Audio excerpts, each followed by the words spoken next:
জামাই ষষ্ঠীর রান্নাবান্না পর্বে চলে এলাম। মাটন চিকেন দুই হয়েছে, কারণ বাড়িতে অনেকেই মাটন খায় না। এই যে বাবি আর বোন দুজনে মিলে বেশ কেটে বেছে গুছিয়ে রেখেছে, আর আমি রান্না করব।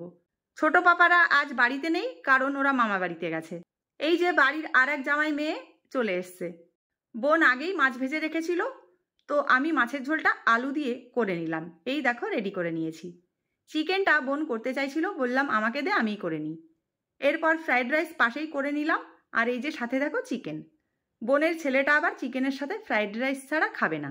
এরপর বোনকে বললাম ভাতটা বসা, মা কি করছে দেখে আসি। আমাদের দুটো রান্নাঘর, বাইরে উনুনের একটা রান্নাঘর রয়েছে। মা উনুনটা দেখলাম ভেঙে ফেলেছে, আবার বানাবে।